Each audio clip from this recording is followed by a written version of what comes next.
नमस्कार. मी चेतन वागस मराठा समाजातले एक घटक म्हणून काही तथ्य तुमच्यासमोर आणण्याचा या व्हिडिओच्या माध्यमातून प्रयत्न करतो.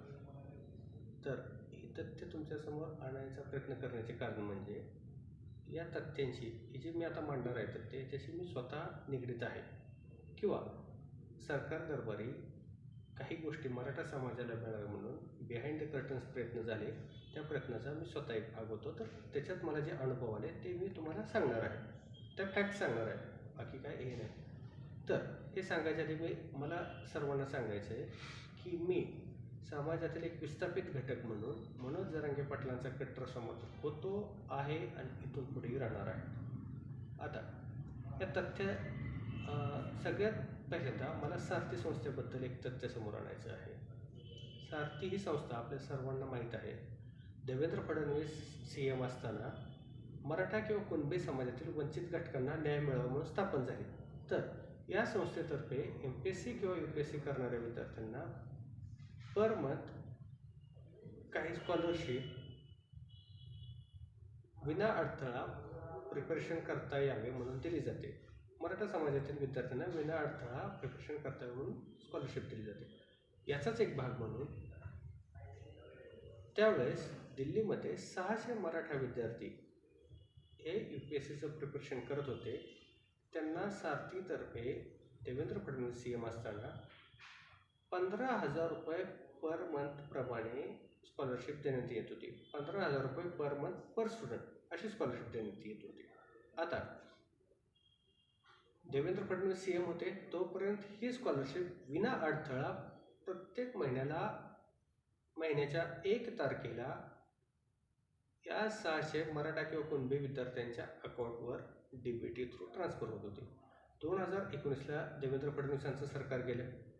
सरकार का गेलं त्याच्यामागे राजकारण काय झालं असेल याच्यात मला पडायचं नाही.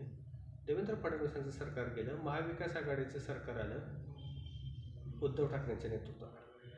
हे उद्धव ठाकरेंच्या नेतृत्वाखाली सरकार आल्यानंतर दिल्लीत हे जे पर स्टुडंट 15,000 रुपये स्कॉलरशिप मराठा विद्यार्थ्यांना मिळत होती दिल्लीतल्या, ती मिळायची बंद झाली.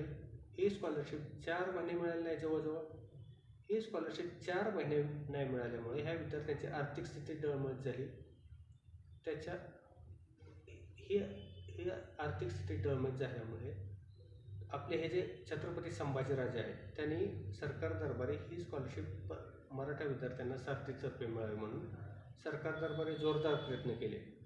पण त्यावेळेच्या जर न्यूज बघितल्या तर त्यात असं दिसतंय की एकतर त्यांना सरकार दरबारी दाद देण्यात आली नाही किंवा नाना पटोले किंवा वडेट्टीवार ह्यांच्यासारखे हे जे मराठाद्वेषी मंत्री हे जे दिसत आहेत त्यांनी विरोध केला ही स्कॉलरशिप मिळाण्यासाठी.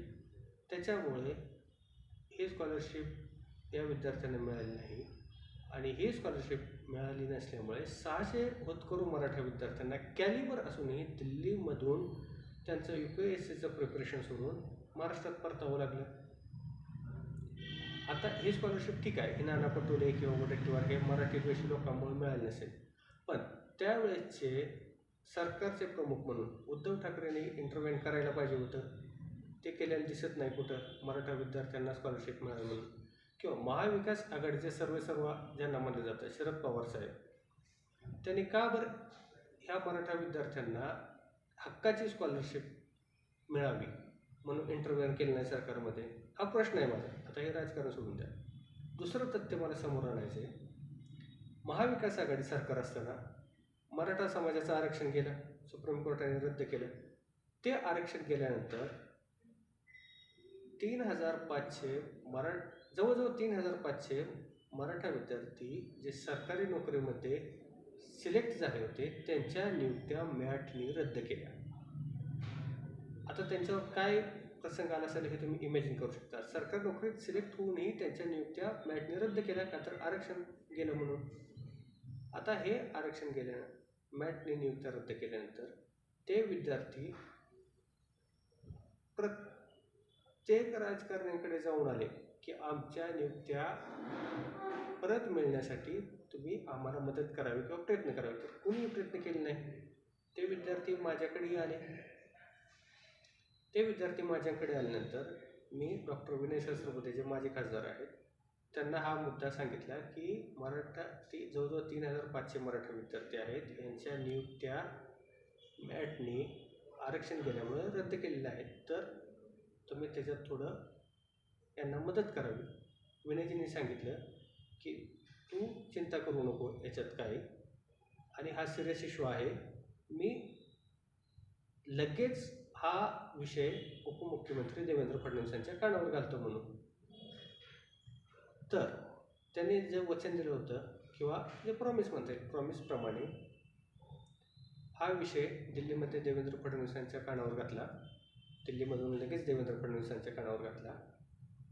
त्यानंतर काही दिवसांनी नवीन पार्लमेंटच्या उद्घाटनासाठी उपमुख्यमंत्री देवेंद्र फडणवीस साहेब आणि एकनाथ शिंदे साहेब हे दिल्लीला गेले होते. त्या दिवशी रात्री दोघेही मुख्यमंत्री आणि उपमुख्यमंत्री विनयजींच्या घरी जेवण करण्यासाठी गेले.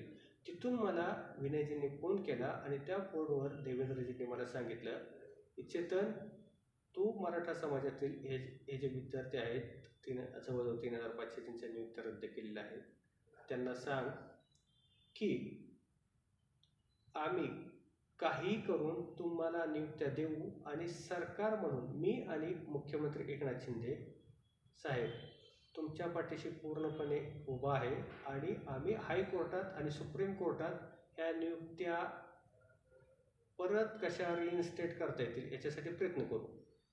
त्याचाच भाग म्हणून त्यानंतर तुम्हाला दिसेल की जवळजवळ 13 दिवस सलग राज्याचे जे ॲडव्होकेट जनरल आहेत ते 3-3.5 तास बॉम्बे हायकोर्टमध्ये आर्ग्युमेंट करत होते आणि ज्या मराठा समाजातील 3,500 जणांच्या नोकऱ्या गेल्या होत्या त्यांच्या नोकऱ्या मिळवून दिल्या.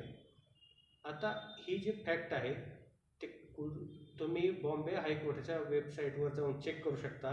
केस नंबर द्यायला मी तयार आहे. त्यावेळची जी मुलं होती, लीड करत होती ह्या गोष्टीसाठी माझ्याबरोबर नंतर, आता त्यांची नावं मी सांगू शकत नाही कारण ते आता सरकारी नोकरीत आहेत. तिसरी फॅक्ट मला तुमच्यासमोर आणायची आहे. बार्टी, महाज्योती किंवा टार्टीतर्फे बाकीच्या समाजातील विद्यार्थ्यांना PhD करण्यासाठी प्रत्येक महिन्याला एक मुबलक प्रमाणात स्कॉलरशिप देण्यात येते. ती स्कॉलरशिप मराठा विद्यार्थ्यांसाठी सारथीतर्फे मिळत नव्हती. तर अशी स्कॉलरशिप मिळावी म्हणून 970 विद्यार्थी मागील 2 वर्षापासून प्रयत्न करत होते. तर आता त्यांची आंदोलनं चालू होती, कुठं उपोषणं चालू होती, याचं कोणाचं लक्ष नसेल. नाना पटोलेचे जे चेले आहेत त्यांनी याचा भांडवल करायचा प्रयत्न केला, यांना एक्सप्लॉइट करायचा प्रयत्न केला. त्यांच्याबरोबर जायचं, फोटो काढायचे, कुठं टेलिग्रामवर टाक, कुठं इकडं टाक. शरद पवारांनी कुठं मदत केलेली बघितलं नाही, उद्धव ठाकरेंना कुठं टाईम मिळालेला दिसला नाही या विद्यार्थ्यांसाठी. हे सगळीकडे जाऊन आले, कुठंच त्यांची दखल घेतली नाही. हे विद्यार्थी माझ्याकडे आल्यानंतर मी तो मुद्दा देवेंद्र फडणवीसांच्या कानावर घातला. देवेंद्र फडणवीसांनी पुढच्या 10 दिवसात जवळजवळ 234 कोटी रुपये मंजूर केले. आत्ता ह्या मागच्या महिन्यातली गोष्ट आहे. इथून पुढे 970 मराठा आणि कुणबी समाजातील विद्यार्थ्यांना प्रत्येक महिन्याला 37,000 रुपये पहिले 3 वर्ष मिळतील आणि त्यानंतरचे 2 वर्ष म्हणजे 4थ्या आणि 5व्या वर्षी 45,000 रुपये पर मंथ पर स्टुडंट 970 विद्यार्थ्यांना मिळणार. असे 234 कोटी रुपये मिळणार आहेत.